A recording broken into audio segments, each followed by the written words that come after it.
Assalamualaikum warahmatullahi wabarakatuh. Gimana kabarnya sobat semua? Semoga selalu diberi kesehatan baik jasmani maupun rohani oleh Allah Subhanahu wa taala. Kali ini gua mendapat cerita lagi. Ya, seperti biasa dari akun Simpleman dengan judul Padusan Pitu Rinjani. Kalian penasaran kan sama ceritanya? Oke, langsung aja, nggak usah lama-lama, kita ke teror. Mira melihatnya. Tempat itu begitu gelap, dipenuhi sarang laba-laba. Aromanya apak. Lantainya terbuat dari batu bata solid yang ditumbuhi lumut.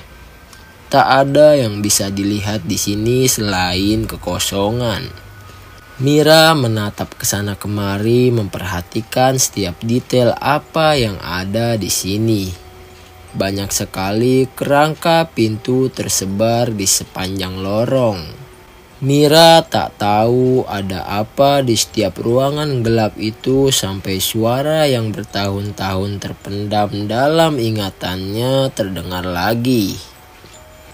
Rinjani memanggil. Mira melangkah dengan kaki telanjang.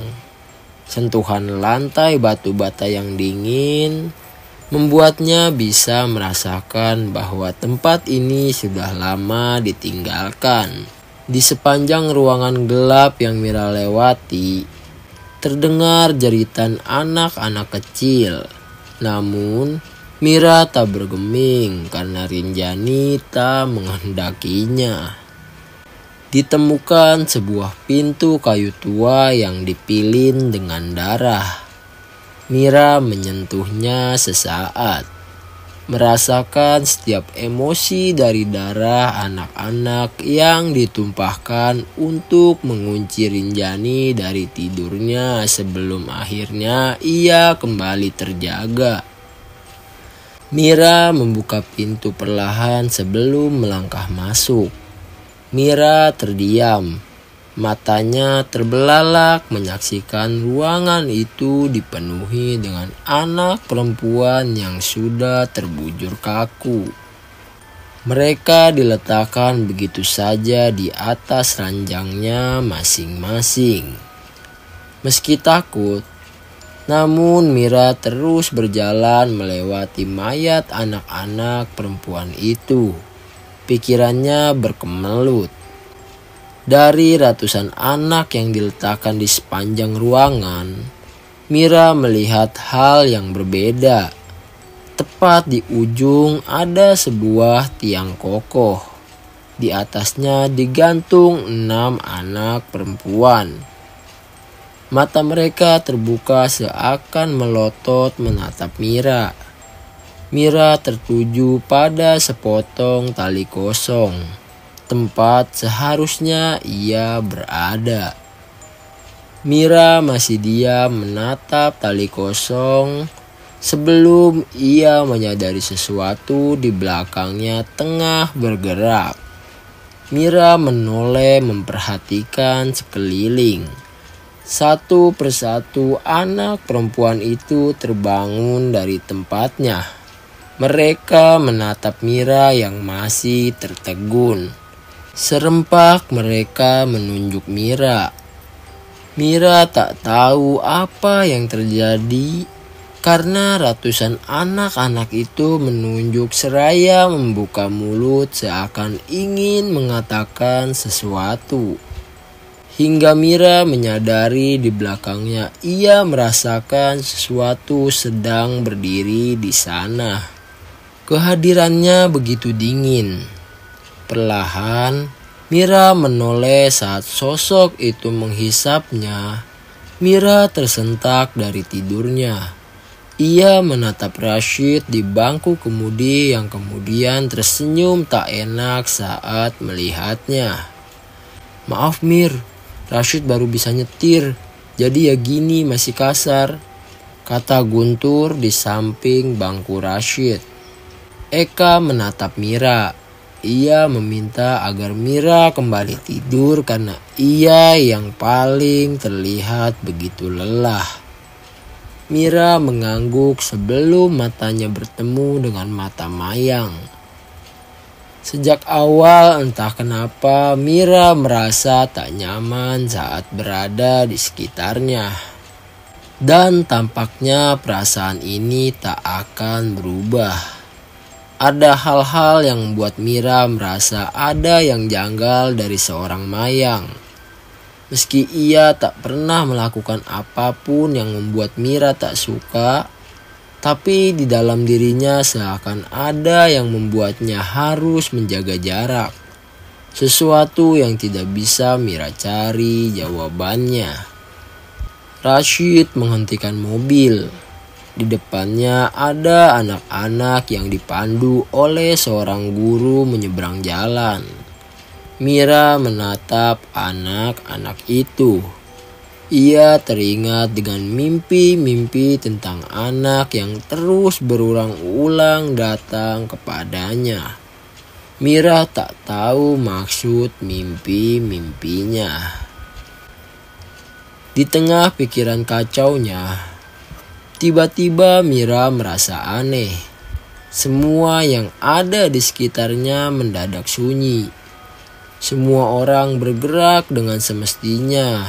Namun, tak ada satupun suara yang bisa Mira dengar. Mira menatap sekeliling, memperhatikan satu-satu namun tetap saja hening. Wajah kebingungan Mira tak disadari oleh yang lain. Namun Mira merasakan akan terjadi sesuatu yang tak enak. Benar saja, dari jauh sebuah truk besar tengah melaju kencang menuju anak-anak yang tengah menyeberang. Mira tercekat. Ia berusaha membuka pintu mobil untuk memperingatkan. Namun aneh, pintu mobil seakan terkunci dan semua berjalan dengan sangat cepat. Karena setelah semua itu terjadi, Mira kembali mendengar suara-suara itu. Suara Eka yang tengah menjerit. Di depannya, anak-anak itu truk. Sekilas Mira melihat Mayang tersenyum. Semua orang yang ada di dalam mobil buru-buru keluar, termasuk warga sekitar. Mira tertegun berjalan mendekat. Langkahnya lunglai melihat darah membanjiri jalanan. Mira melirik Mayang yang masih duduk di dalam mobil. Mira yakin menangkap suara aneh dari bibir Mayang. Hanya suara itu. Mayang seperti membaca sesuatu. Dan di keheningan itu Mira hanya samar-samar mendengarnya. Rashid akhirnya menarik semua temannya pergi. Ia cepat-cepat menjalankan mobil. Eka masih histeris. Menyaksikan kejadian itu di depan matanya benar-benar melukai perasaannya. Mayang menenangkan Eka. Ia ikut menangis dan berkata bahwa ia tak bisa keluar karena terlalu takut melihat darah. Namun, Mira memperhatikan tatapan Mayang yang tertuju kepadanya. Ia sedang menghina dirinya. Anak ini seperti tengah menantangnya. Mobil kembali melaju. Setelah kejadian itu, tak ada satupun orang yang berbicara. Semua memilih untuk diam, bergelut dengan pikiran masing-masing. Setelah menempuh perjalanan berjam-jam, sampailah mereka di pemberhentian terakhir. Ambil yang perlu aja, yang paling penting persediaan airnya. Jangan sampai kehabisan sebelum sampai di puncak, ngerti? Mira menatap toko peralatan itu. Rashid dan yang lain melangkah turun. Mira akhirnya ikut. Ia masih mengawasi Mayang, namun gadis itu memilih untuk menyendiri. Mira mendekati Eka yang tengah sibuk memilih bahan yang harus dia bawa. Kalian itu sudah kenal lama sama Mayang?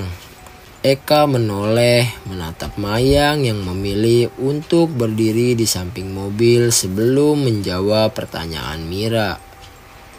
Sudah sih, ini kali ke-6 kami naik ke gunung ini, kata Eka. Tapi dengar-dengar ini kali ke-14 Mayang naik ke gunung ini. Dia itu suka banget sama gunung, tapi anehnya dia cuma mau mendaki gunung ini. Aneh kan? Mira hanya mengangguk. Ia tak mengerti untuk apa seseorang menghabiskan waktunya di satu gunung ini. Mira ikut mengambil persediaan sebelum matanya teralihkan pada wartel di samping toko. Ia menatap penjaga toko bertanya apakah ia bisa menggunakan telepon itu. Bisa mbak, silahkan, kata si penjaga toko. Mira memasukkan nomor telepon tujuan sebelum bicara. Halo mbak, ini Mira. Seseorang di seberang telepon tiba-tiba berteriak kencang. Anjing, kemana aja? Seenaknya ambil cuti. Sudah sebulan gak balik. Cuti model apa sampai sebulan? Mira menghela nafas panjang sebelum mengatakannya. Maaf mbak, kayaknya aku belum bisa balik. Belum bisa gimana? Ada yang harus aku cari dulu. Setelah mengatakan itu, terjadi jeda cukup panjang di antara merekam sebelum orang yang ada di seberang mengatakannya. Ya sudah kalau itu maumu. Ngomong-ngomong, Riko mau bicara. Kayaknya ada yang mau dia sampaikan. Mira terdiam sejenak sebelum mendengar suara lelaki yang ia kenal. Mir, kamu di mana? Dengar, aku kudu sampaikan ini, ucap Riko. Suaranya seperti terburu-buru. Lindu Mir, Lindu, dia. Tiba-tiba suara Riko menghilang. Lindu kenapa Rik? Rik? Mira masih tidak bisa mendengar suara Riko. Dan setelah menunggu sembari Mira berusaha menghantam-hantamkan gagang telepon, suara Riko terdengar lagi. Lindu bakar rumah joglo. Tak ada satupun orang yang selamat. Semua mati Mir. Lindu bunuh semua orang. Telepon terputus. Mira mencoba menghubungi nomor itu lagi. Namun tak berhasil. Dengan langkah tergopoh-gopoh, Mira melangkah keluar sebelum Rashid dan yang lain mencoba bertanya ada apa dengan dirinya. Kenapa setelah telepon Mira terlihat gusar? Namun Mira menolak bercerita. Ia harus pulang. Saat keluar dari toko, Mayang menghentikannya. Ia berdiri di depan Mira dan mengatakannya. Adikmu baik-baik saja. Dia harus melakukan itu. Lanjutkan saja pencarianmu. Kau pikir sudah berapa lama aku menunggumu di sini? Cari Rinjani demi adikmu dan penuhi takdirmu. Mira menatap Mayang. Bayangan tentang apa yang ia ucapkan masih terngiang-ngiang di telinganya. Codro, aku mengenalnya. Dia yang membawaku sampai di titik ini. Bukan karena sebab, tapi karena kita semua sudah terikat. Mira tak mengerti ucapan Mayang. Kita semua. Mira bertanya. Iya, kita semua. Berarti bukan hanya kita berdua saja, tapi masih ada yang lain? Tanya Mira. Mayang menerawang jauh memandang bola mata Mira sebelum bicara. Masih ada yang lain. Kelak, kita semua akan saling bertemu satu sama lain. Layaknya jerat dalam dahan bunga Wijaya Kusuma. Bersama Kita akan menuju babak akhir dengan kisah sendiri-sendiri. Mayang memberikan senyuman, membuat Mira semakin yakin bahwasannya Mayang bukan orang yang sekelebat datang. Namun, dia memiliki tujuan lain dan Mira harus mewaspadai gadis ini. Mobil kembali melaju, menempuh perjalanan terakhir. Dilihatnya sebuah gunung tinggi besar diselimuti hutan gelap nan hitam. Mira terpaku pada titik puncak yang semakin dilihat semakin terbayang jelas bahwa benar. Rinjani ada di sana sedang memanggil-manggil dirinya. Sebelum mendapat nama baru, gunung ini dulu dipanggil dengan nama Gunung Sangkluk. Karena bila dilihat sekilas menyerupai seorang sangkluk, ucap Mayang tiba-tiba. Semua orang memandang Mayang. Sangkluk? Tanya Eka. Iya sangkluk, kata Mayang menatap semua orang. Secara harafiah, artinya seorang ibu pendosa yang memohon pada Tuhan. Namun, karena begitu hitam pekatnya selimut yang ada di tubuhnya, ia menjadi lumpur, namun terus-menerus mengeras hingga menggumpal dan menjadi gunung ini. Dongeng rakyat ternyata, saut Guntur mencibir dari depan. Mayang tersenyum menyeringai membalas Guntur. Benar, kadang dongeng rakyat memang berlebihan, tapi tak semua dongeng yang diceritakan itu bohong. Mungkin di sana ada seorang ibu pendosa yang menunggu untuk dibersihkan. Mira menatap Mayang. Ia merasakan sentuhan dingin di tengkuknya. Mata Guntur dan Mayang saling menatap tajam satu sama lain membuat Mira merasa khawatir. Ada sesuatu yang salah di sini dan dia belum tahu di posisi mana ia berada. Tak hanya Guntur, Eka juga menatap tajam Mayang seakan tak ada satupun yang terima dengan ucapan Mayang. Mira masih teringat dengan perkataan Riko tentang Lindu yang membantai semua orang, namun Mayang berhasil meyakinkannya.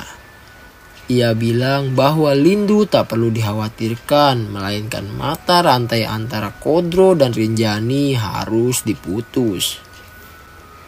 Mengetahui bahwa Mayang tahu banyak tentang semua, membuat Mira mengurungkan diri kembali. Ia sudah sejauh ini dan Mira harus tahu apa hubungan antara Bapa dan Rinjani sehingga detail ingatan kecil itu bisa kembali. Detail yang akan membuka semuanya. Mobil menepi setelah menanjak cukup jauh. Di sebuah base camp yang dikelilingi pohon besar, seorang pria berseragam mendekati mereka. Rashid yang pertama keluar. Ia mendekati pria berseragam itu, menatapnya sebelum saling memeluk satu sama lain. Rashid, ucap si pria berseragam. Mira dan yang lain kemudian mengikuti. Si pria berseragam memandang semua orang, menyapanya sembari tersenyum ramah. Selamat datang, katanya ramah. Ia sempat menatap Mira dan mengangguk sopan, namun wajahnya berubah saat melihat Mayang. Tatapan ramahnya berubah menjadi tatapan geram, terlebih saat melihat Mayang keluar dari dalam mobil. Mira tahu ada yang salah dengan semua orang yang ada di sini. Namun, ia tak tahu ada apa dan kenapa semuanya menjadi seperti ini. Si petugas kemudian mengangguk pada Mayang lalu pergi. Mira mengawasi jalur pendakian. Suara itu masih terdengar di telinganya. Meraung, namun juga menangis. Mayang tiba-tiba datang mendekati Mira. Kamu adalah Cati Rahyana, salah satu putik bunga yang belum mekar, kata Mayang. Aku berharap setelah ini selesai kita bisa bertemu lagi. Mira terdiam. Lagi-lagi istilah aneh yang ia dengar dari mulut gadis ini. Mira meninggalkan Mayang karena percuma. Baginya setiap apa yang keluar dari mulutnya tak ada satupun yang ia mengerti terlebih percayai. Gadis ini menyimpan sesuatu yang tidak mengenakan dan hanya Mira yang tahu. Mira melangkah masuk ke pos, namun dirinya terhenyak menyaksikan Eka dan Guntur memasukkan kapak dan parang di dalam tas. Eka dan Guntur sama tertegunnya dengan dirinya. Semua mendadak menjadi canggung. Untuk apa parang dan kapak itu? Batin Mira. Terlebih Rashid berteriak, "Bunuh! Iya, anak itu penyebabnya. Kamu harus membunuh perempuan itu di Gatasura." Dalam artian badan gunung. Rashid dan si petugas memandang Mira di muka pintu. Setelah Guntur memberi isyarat, semua menjadi lebih canggung. "Mir," kata Eka tersenyum. "Ini ndak seperti yang kamu pikirkan. Kita bawa ini buat jaga-jaga. Banyak semak belukar dan bintang buas." "Iya Mir," ucap Guntur tak kalah canggung. Sementara Rashid dan si petugas sudah menghentikan percakapan mereka. Rashid mendekati Mira. Eka dan Guntur ikut melihat, bingung dengan sikap Rashid. Tidak ada yang tahu ada apa nanti di atas, dan satu lagi, di gunung kamu bisa belajar satu hal. Wujud manusia yang sebenar-benarnya bisa kamu lihat saat kita ada di atas. Jaga diri baik-baik. Hanya itu pesanku buat kamu, ucap Rashid pergi. Rashid mengumpulkan semua orang termasuk Mayang. "Kita bakal mendaki 1 jam lagi. Siapin semua yang perlu aja. Medan di gunung ini jauh lebih berat dari medan gunung lain. Selain itu ada..." Rashid menatap Eka dan Guntur yang seakan memberi gestur menggeleng kepala. Rashid terdiam. Rashid menatap Mira tersenyum. "Sudah, lupakan." Sebelum pendakian dimulai, si petugas menyampaikan pesan apa saja yang boleh dan tidak boleh dilakukan. "Di gunung jangan tinggalkan sampah. Jaga baik-baik amanat saya." Ia menatap Mira, seakan mau menyampaikan sesuatu namun urung. Rombongan Rashid mulai naik, termasuk Mira dan Mayang yang mengikuti di belakang. Mira semakin merasa ada yang salah di sini. Dari semua orang di dalam rombongan ini, hanya Mayang yang bawa tas kecil, sangat berbanding terbalik dengan Rashid, Eka, dan Guntur. Bahkan Mira sendiri. Kapak, parang, dan belati. Mira masih memikirkan itu. Ia menatap Rashid dan kelompoknya seakan saling bertukar kode satu sama lain. Namun, ketika Mira mengamati, Rashid masih bisa tersenyum memandangnya.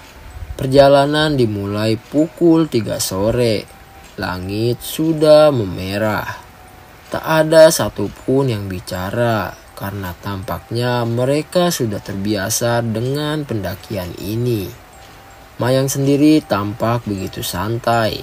Ia tak merasa bahwa yang lain seperti sedang mengawasinya. Namun Mira merasakan perasaan kalut dan abu-abu saat memandang Rashid dan yang lain. Perasaan yang jelas-jelas berbeda dari saat pertama mereka jumpa. Langit mulai menggelap. Rashid dan yang lain memutuskan berhenti sejenak, meneguk air sembari saling melihat satu sama lain. Perasaan ganjil kian terasa karena tak ada satupun di antara mereka yang bicara. Hening. "Senang kamu bisa gabung lagi," ucap Rashid melempar sebotol air pada Mayang. Ia balas tersenyum lalu meneguk air itu. "Iya, setelah semua peristiwa itu rasanya kaget. Aku masih diizinkan gabung di sini." "Iya," sahut Rashid. ada yang harus kita selesaikan di pendakian ini.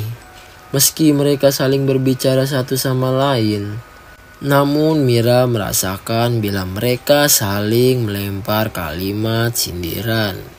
Ada apa dengan mereka dan peristiwa sebelumnya? Ada apa dengan gunung ini? Mira mendengar suara itu lagi, masih memanggil dirinya. Guntur menyalakan rokok bersama Eka. Meski perempuan, ia tak sungkan menyesap batang nikotin lalu menjauh dari tatapan Rashid dan Mayang sengit. Mira tak merasakan kehangatan di kelompok ini. Pasti terjadi sesuatu di antara mereka. Mira memutuskan ikut pergi. Cukup lama waktu untuk Mira sendiri sebelum Eka datang menjemputnya, mengatakan Rashid dan yang lain siap lanjut. Mira melewati Eka, namun Eka menarik lengan Mira. "Kamu di depan aja, setelah ini akan semakin sulit jalurnya. Biar aku yang di belakang." Mira mengangguk. Jalanan semakin gelap. Guntur ada di samping Mira memandunya, sementara Rashid memimpin jalan. Aneh, pikir Mira. Malam seperti ini tak seharusnya mereka memaksa lanjut, tapi di kelompok ini seakan tak peduli dengan itu. "Pos 1 ada di depan," teriak Rashid memberi gestur. Guntur mengangguk. Ia mengerti. Guntur meminta Mira lanjut ke tempat Rashid menunggu sementara Guntur dia menurunkan tasnya. Mayang di belakang, sementara Eka adalah orang terakhir. Mereka bergerak bersama dalam kesunyian hutan yang kian lama kian mencekam. Rashid menunjuk sebuah rumah gubuk, mengatakan itu adalah pos pertama menginap. Mira mengamati rumah itu tampak berantakan. Tak hanya itu, sedari tadi ada perasaan tidak enak di dalam dirinya. Ia melihat Mayang mulai menyusul sementara di belakang Guntur dan Eka mengikuti. Sampailah Mayang. Mata Mira bertemu dengannya, ada wajah puas saat ia melihat gubuk tua itu. "Akhirnya sampai juga," kata Mayang. Ia mendekati Mira dan Rashid, namun sesaat sebelum ia sampai, sebilah kapak menancap tepat di batok kepalanya. Mayang melotot sebelum jatuh tersungkur. Mira diam. Ia termangu mematung bingung dengan apa yang terjadi. Guntur menendang kepala Mayang, mencabut kapak itu sebelum Rashid mendekati mereka, menghujani tubuh Mayang dengan bilah belati di perutnya berkali-kali. Semua diakhiri ketika Eka menghantam kepala Mayang dengan batu. "Bah,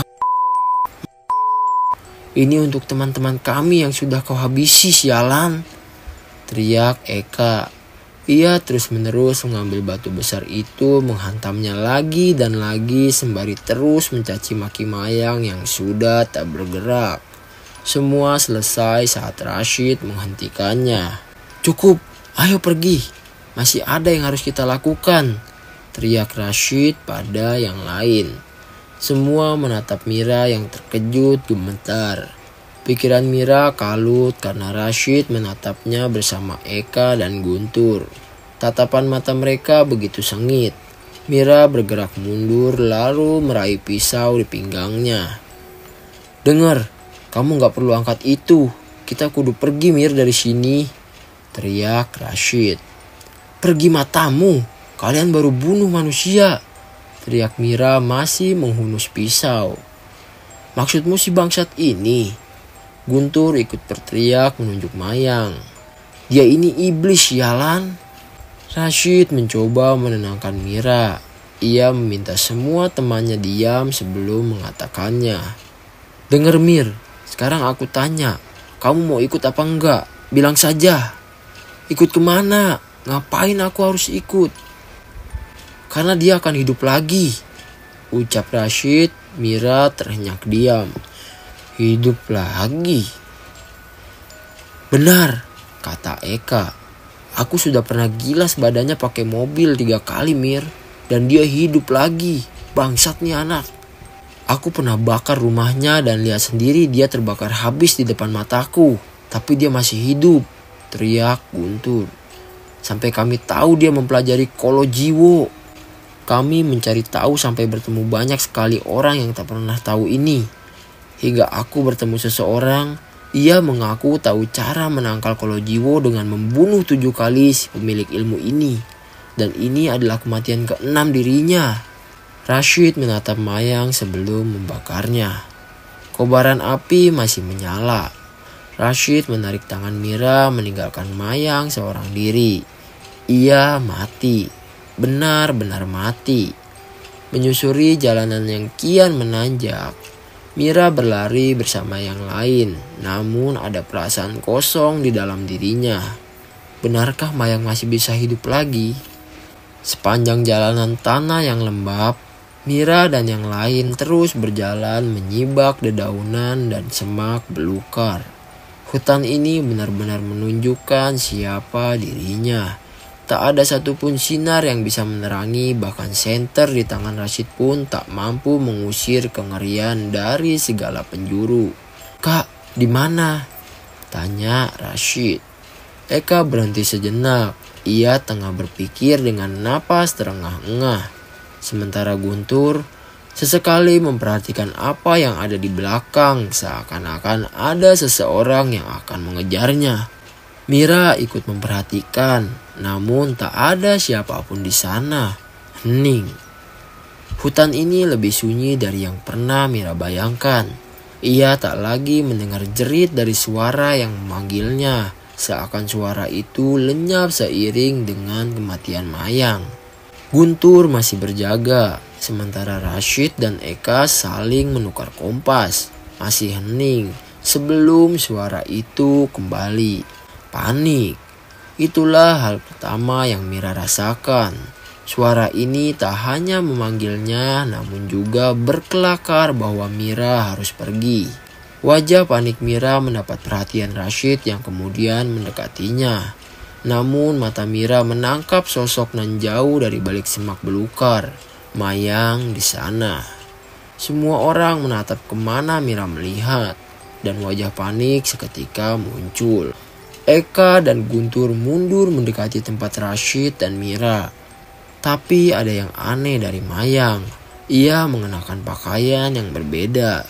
Dan caranya berjalan terseok-seok dengan leher patah. "Itu Mayang yang kutabrak." Eka. Ini adalah kali pertama Mira melihat hal seperti ini. Guntur menghunus kapaknya, namun Rashid menghentikannya. "Jangan, kata orang itu belum waktunya. Tunggu sampai tempat itu terbuka," ulang Rashid, namun tak ada satupun yang mau memberitahu apa maksudnya. Mayang terus mendekat. Lehernya yang patah serta 2 kakinya yang bengkok membuat Mira dan yang lain mematung sebelum badannya terkekuk ke belakang. Ia tampak kewalahan dengan kondisi tulangnya yang hancur. Namun satu yang Mira tahu, ia tiba-tiba berteriak keras sebelum menunjuk Eka. Eka menutup telinganya rapat-rapat, merintih menahan sakit. Godaan untuk mendengar teriakan itu terus memaksa membuat Eka secara tidak sadar mulai seperti kehilangan akal. Eka dengan sukarela memelintir pergelangan tangannya sampai terdengar suara tulang berkemelatak. Melihat gelagat sial itu, Guntur melemparkan kapaknya tepat di perut Mayang sebelum menarik Eka. Rashid dan Mira kemudian mengikuti mereka berpacu menembus apapun yang ada di depannya, meninggalkan Mayang yang kembali bangkit meski di perutnya tertancap kapak milik Guntur. Nafas Mira berpacu semakin cepat mengejar yang lain. Rashid terus berteriak agar Mira tak kehilangan arah. Namun Mira tak pernah sekalipun menginjak gunung. Medannya yang sulit benar-benar tak mampu menyamai mereka semua. Mira berhenti, membiarkan Rashid dan yang lain pergi. Dengan tenaga yang tersisa, Mira berjalan menapaki medan. Namun tubuhnya semakin lama semakin nyeri. Tempat ini kian sunyi dan tak ada satupun suara yang bisa Mira dengar selain teriakan agar ia meninggalkan tempat ini. Di belakang, Mira mendengar suara langkah kaki. Mira berhenti. Di belakangnya sosok itu berjalan tertatih-tatih mendekatinya. "Tolong," katanya. Mira melangkah mundur. "Tolong saya." Mira masih tak mengerti. Sosok itu terus menggapai-gapai dirinya sebelum melewati Mira yang kebingungan. Sosok itu tidak mengejarnya. Lantas dia bicara dengan siapa? Hujan turun dengan deras. Mira masih berusaha menerabas medan. Tanah keras menjadi berlumpur. Mira masih memikirkan kejadian yang menimpanya. Mayang meminta tolong, tapi bukan kepada dirinya. Karena bila melihat dari gerakan tangannya, Mayang seperti tak melihatnya. Setelah berjalan sendirian di tengah kegelapan hutan, Mira melihat pondok lain. Kali ini, pondoknya berbeda dari rumah pondok pertama. Tak hanya itu, di celah-celah gubuk, Mira melihat cahaya di dalamnya. Dengan tubuh menggigil akibat hujan, Mira mendekati pondok. Mira mengetuk pintu. Dari samping jendela, wajah familiar yang Mira kenal mengintip sebelum membuka pintu. "Mir," katanya. Eka mengamati Mira, tak ada sepatah kata pun yang Mira ingin katakan, termasuk Rashid yang buru-buru keluar saat mendengar nama Mira disebut. Mata Mira bertemu sengit. Eka memperhatikan sekeliling sebelum menutup pintu untuk memastikan. "Maaf," kata Rashid. "Kami harus lari bagaimanapun juga. Kami semua sebenarnya sudah dijampi sama anak itu. Mayang menjampi-jampi kami agar ikut apapun yang dia perintahkan, termasuk bunuh diri." "Bunuh diri?" tanya Mira. "Ya benar," kata Eka tiba-tiba ikut bicara. "Sini Mir, aku tunjukin sesuatu." Eka menarik tangan Mira membawanya ke salah satu kamar. Mira terlihat bingung apa yang mau dilakukan perempuan ini. Tiba-tiba Eka membuka bajunya tepat di depan Mira. Mira gemetar menyaksikannya. "Itu kenapa? Bangsat kan?" Eka menutup kembali bajunya setelah menunjukkannya pada Mira. "Rashid dan Guntur sama seperti kami. Sejak kejadian itu, satu persatu dari kami mati. Mati. Brengseknya hanya Maya yang tidak mendapat penyakit ini." Mira melangkah keluar menatap Rashid dan Guntur yang tengah duduk. "Kalian juga mendapatkan itu?" "Iya, pilihannya hanya dua. Bunuh diri atau habisi satu kali lagi Mayang. Tapi yang jadi masalah adalah..." Belum selesai Rashid bicara, tiba-tiba Mira bergerak melihat ke jendela. Dilihatnya jauh dari pondok berada, berdiri kurang lebih 6 sosok yang tengah menatap pondok rumah. Semuanya menyerupai Mayang. Mira terdiam karena suara yang ia dengar kini tertawa-tawa di dalam kepalanya. Rinjani tertawa. Belum selesai menguasai keadaan, tiba-tiba Guntur bicara. "Shit," katanya. Semua orang menatap Guntur yang berdiri paling belakang, di kepalanya tertancap kapak. Guntur jatuh tersungkur. Di belakangnya ada seseorang yang wajah dan tubuhnya hancur karena terbakar. "Kurang loro." Mira dan yang lain mematung. Belum selesai dengan ini, tiba-tiba terdengar pintu diketuk. Semua mata tertuju pada pintu. Dari luar terdengar suara familiar yang Mira kenal memanggil. "Shit, Kak, Mir, buka pintunya. Ini aku, Mayang. Kenapa kalian ninggalin aku?" Mira membuka pintu. Dilihatnya Mayang berdiri menatapnya. Namun tak ditemuinya sosok yang ada di belakang, termasuk sosok yang menyerupai dirinya yang baru saja menghantam kepala Guntur. Mayang tersenyum sebelum berujar pada Mira. "Kenapa? Mau bunuh aku juga?" Eka dan Rashid menatap sengit Mayang sebelum perempuan itu masuk dan menatap Guntur. Sudah mati ya? Mayang menatap yang lain saat Rashid menghunus belatinya. Mayang masih diam. Nggak usah bunuh-bunuhan lagi. Lagi pula aku kan sudah bilang sama kalian, jangan mandi dari tempat itu. Aku sudah bilang, aku hanya antar bukan untuk menyalahi aturan. Kalian yang memulai.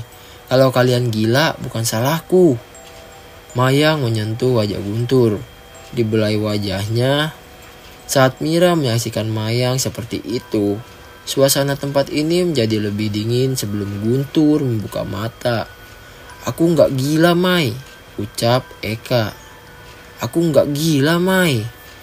Mayang lantas menarik kapak di kepala Guntur sebelum menghempaskannya tepat di wajahnya dan membuat wajah lelaki itu terbelah dua. Kalian sakit, biar aku sembuhkan ya. Mayang bangkit dari tempatnya berdiri sebelum berujar. Ukleken gulumu. Eka tiba-tiba mengangguk sebelum mematahkan lehernya sendiri tepat di depan Mira. Perempuan itu tewas seketika. Kini Mayang menatap Rashid. Ia tahu ajalnya tak lama lagi. Mayang mendekati Mira, berbisik tentang sesuatu. Tatapan mata Mira pada Rashid tiba-tiba berubah. Ia tak percaya dengan apa yang ia dengar. Namun Mayang tampak tak berbohong sedikit pun. Mira melangkah keluar mengunci pintu. Tak lama kemudian suara Rashid berteriak terdengar. Hujan masih turun. Mayang melangkah keluar dari pondok mendekati Mira yang sedari tadi menunggunya. Terima kasih Mir, kamu sudah percaya sama saya. Mayang memberi penutup kepala berupa kain yang langsung dikenakan oleh Mira. Bersama-sama mereka melanjutkan perjalanan berdua saja. Mira menatap pondok itu untuk terakhir kalinya. Saat Mayang keluar dari dalam pondok, sekilas Mira melihatnya. Ia melihat Rashid tergantung di atas langit-langit. Siapa sebenarnya Rinjani itu? Kenapa dia ditempatkan di sini? Tanya Mira yang tak ditanggapi sama sekali dengan Mayang. Mereka sudah melewati banyak sekali perpohonan yang kian lama kian rapat. Tak hanya itu, udara yang kian dingin membuat Mira menggigil. Mayang terus berjalan, tak sedikit pun dia terlihat lelah. Sebaliknya, ia seperti tampak terburu-buru sembari sesekali melirik sekeliling. Mayang, kenapa tidak menjawab pertanyaanku? Jangan sebut nama dia di tempat ini. Jangan pernah, ucap Mayang. Perjalanan yang jauh dan melelahkan itu berujung pada satu pohon besar yang terlihat begitu keramat. Siapa sangka, di balik akar menjuntai tepat di bawahnya, Mayang memotong dahannya. Cairan kemerahan itu Mayang hisap sebelum memberikannya pada Mira. Teloto, rasa no. Mira terlihat bingung sebelum menuruti perintah Mayang. Ia hisap cairan dari akar pohon. Cairannya lengket dan berwarna merah gelap. Ketika Mira menghisapnya, ada rasa pahit yang membuat Mira merasakan sentakan di tenggorokannya.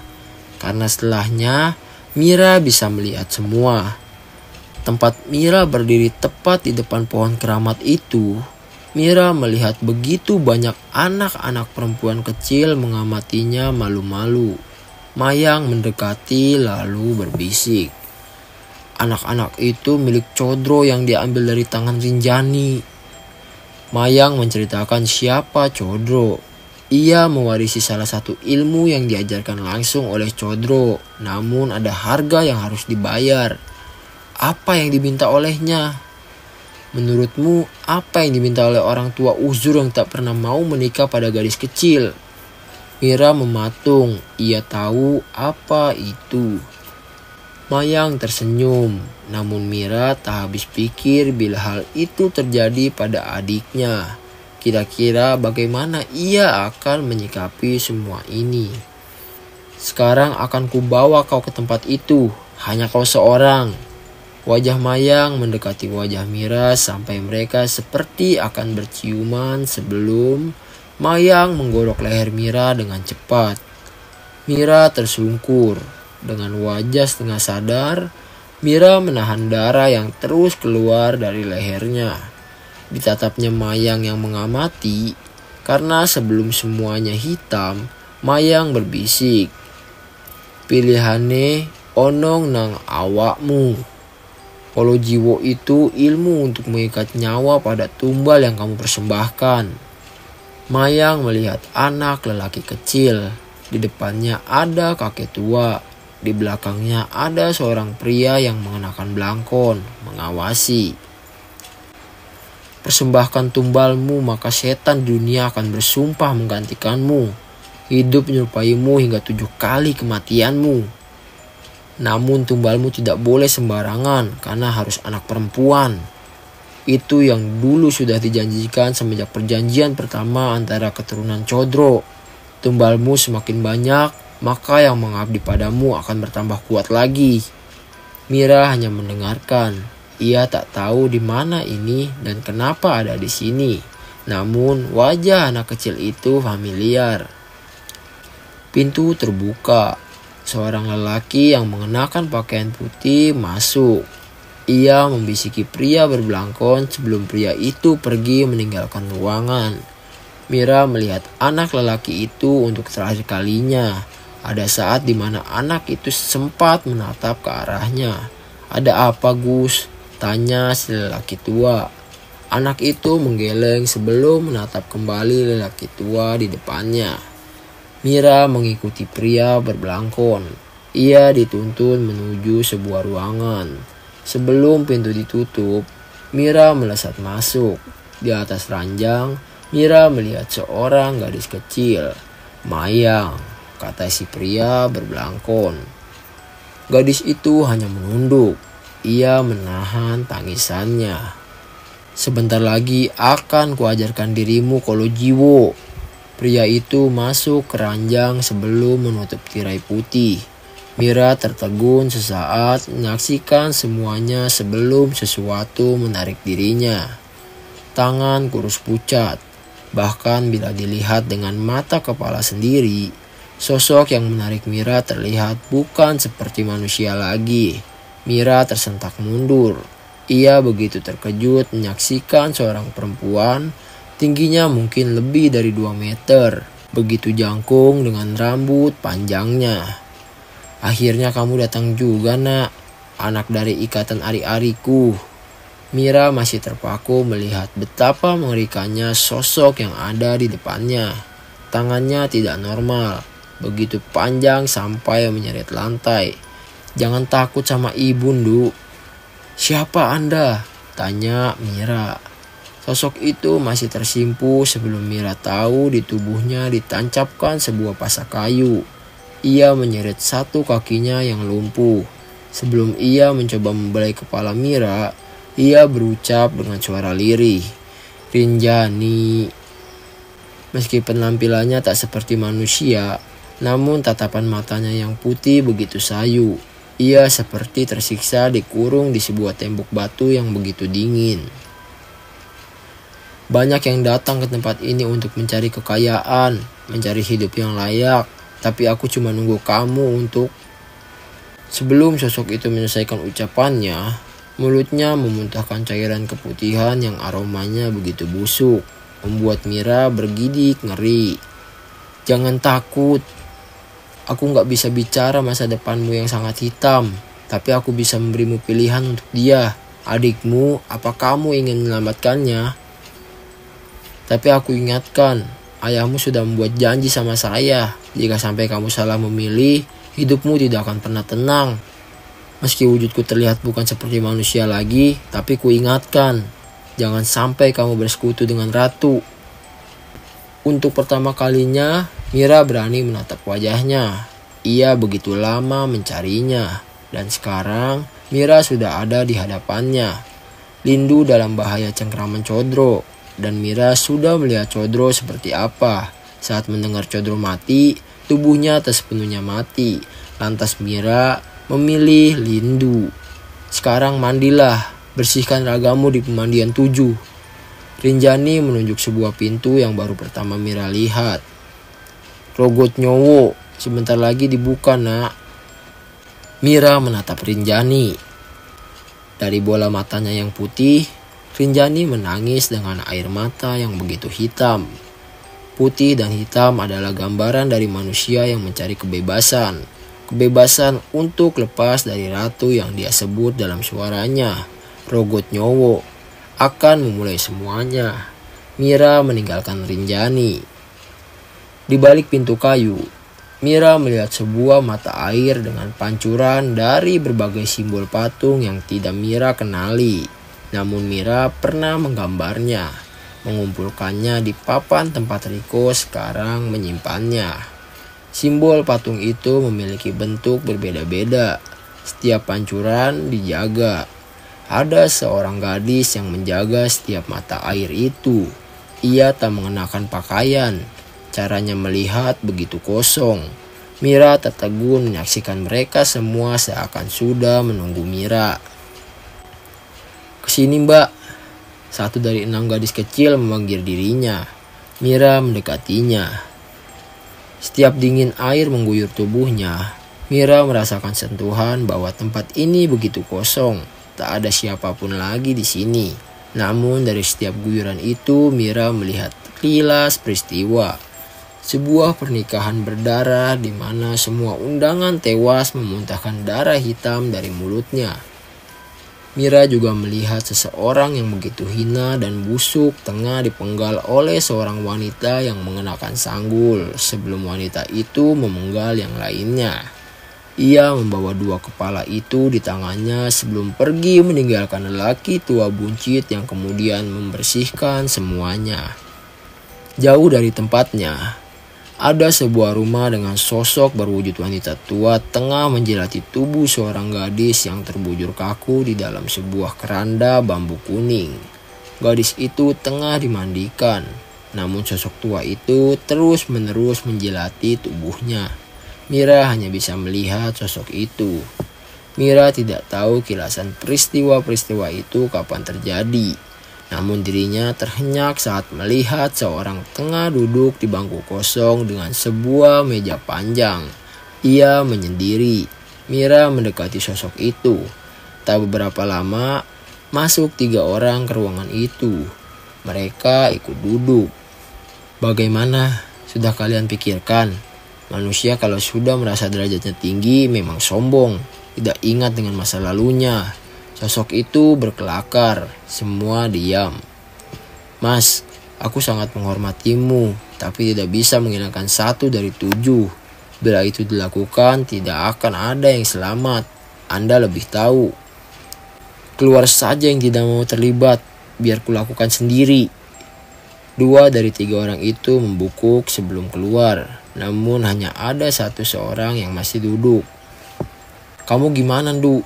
Apakah Atmojo akan ikut aku?" "Enggih mas, Atmojo siap menunaikan sumpah.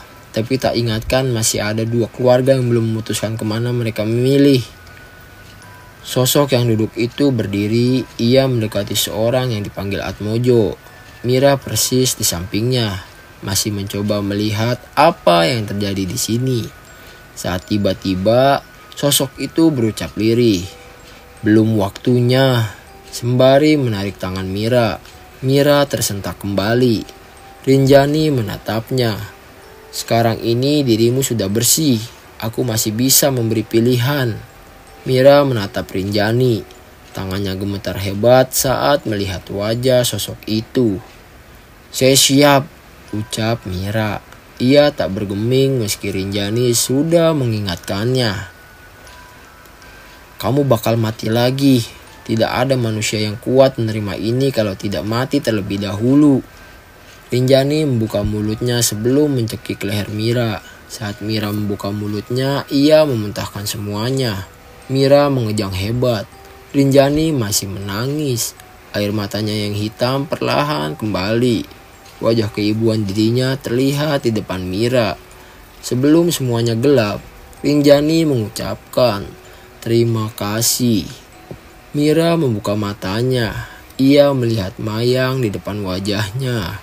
Mira memeriksa tenggorokannya. Namun irisan leher yang tadi menggorok dirinya kembali pulih. Dan kutukan Rinjani sudah ada dalam dirimu.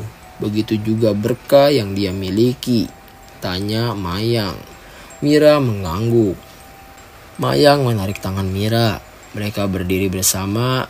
Langit masih gelap namun hujan sudah perlahan reda. Sekarang bagaimana cara menolong Lindu? Tanya Mira. Mayang mendekati Mira berbisik. Codro sudah gak butuh adikmu. Dia lebih butuh apa yang ada dalam dirimu. Adikmu sudah aman. Tapi Mayang menghentikan langkahnya. Ia terdiam melihat sekeliling. Gemerisik suara di sekitar tiba-tiba mengalihkan perhatiannya. Mira baru menyadari, di tempat dia berdiri banyak sekali sosok yang familiar ia kenal. Gundik Colo Anggodo datang. Hampir di setiap sudut, Mira dan Mayang melihat banyak sekali wanita dengan rambut disanggul membawa parang. Mira tahu siapa mereka dan betapa sintingnya mereka. Mayang pun tampak sudah pernah bertemu dengan mereka. Namun ini adalah kali pertama Mayang melihat ada puluhan di sini. "Nak, ikut saya ya," kata salah satu wanita yang pernah Mira lihat. Mira melangkah mundur. Mayang juga tak banyak bergerak. Wajah sinting mereka masih ada di dalam kepala Mira. "Apa lari saja?" kata Mira berbisik. "Gak bisa Mir, lari di sini itu mustahil." "Lantas bagaimana?" Mayang menatap Mira. Ia berbisik.